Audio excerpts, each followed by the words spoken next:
রোজা রাখা আইনি ফরজ, ফরজে আইনি, হজ করা ফরজে আইন, যাকাত দেওয়া ফরজে আইন, আল্লাহর বান্দাগান জনাজা নামাজ পড়া ফরজে কিফায়া, ঠিক কুরআন শরীফ বলা পড়ো ইয়া তাগলো ফরজে কিফায়া। মুসলমানের কিছু সংখ্যক মানুষে যদি কোনো মুরতার জনাজা করিলা এলাকার সব মানুষ আপনার গুনাহ থাকি বাঁচি যাইবা, কেউ গুনাহ হইতো না। আপনার গঙ্গার জল হামসায়াত কেউ মারা গেছে, ই হামসায়ার কিছু মানুষ জনজাতে জনজা করি লিছই, মাটি করে দিলেইছই, আর কেউ উপরে রয়েছে নি জিম্মা না, গুনাহ হয়ে গেছে, কেউ জনজা করছে না, গোসল দেওয়াইছে না, মুর্দা দফন করছে না, আস্থা গঙ্গার জলের ছোট বড় বেটাইন বেটিন যা আছে সব গুনাহগার। কেনে ফরজে কিফায়া আদায় হইছে না।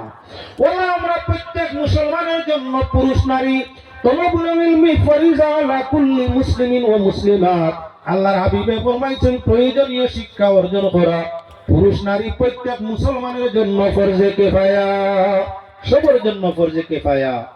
যদি কিছু মানুষে কোরআন শুদ্ধ করিলেন, কিছু মানুষ সমাজের কোরআন শুদ্ধ করি পড়া জানই, তাহলে বাকি আল্লাহ গুনাহগার হইতা নাই। আর যদি হামসায়ার এলাকার কেউ কোরআন শুদ্ধ করি পড়তে পারে না, তাহলে এই এলাকার মানুষ গুনাহ থেকে বাঁচতে পারতা নাই। ওটার লাগে আমরা জায়গায় জায়গায় সবাই বক্তব্য কোরআন প্রশিক্ষণ করিয়া থাকি, জায়গায় জায়গায় আমরা বাড়িতে আমরা ছেলে মেয়ে প্রাইভেটে আমরা কোরআন প্রশিক্ষণ করিয়া থাকি, জায়গায় জায়গায় মুদরসা কায়েম করিয়া হাফিজ সাহেব বানাইয়া থাকি, আলিম সাহেব বানাই থাকি। আমরা উপরে তো এটা হলো ফরজে কিফায়া।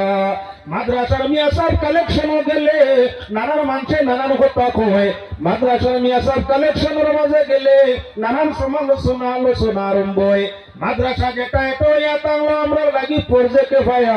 কিছু মানুষে যদি মাদ্রাসা চালাইয়া হাফিজ কারি আলিম বানাইতা না, এই সমাজের মানুষেরা গুনাহগার একজনও গুনাহ থেকে হেফাজত হইতা না।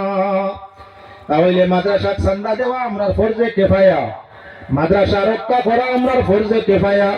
যেমন জনজা আমরা উপরে ফরজে কিফায়া, ঠিক তদ্রুপইয়া তাহলে কোরআন প্রশিক্ষণের ব্যবস্থা আমরা আম মুসলমান জনসাধারণের জন্য ফরজে কিফায়া।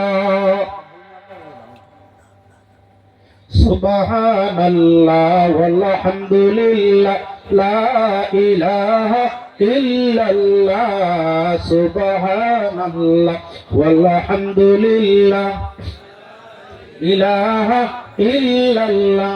তাই বল কোনো সময় রেখা আছে না? আচ্ছা আচ্ছা বুঝছি।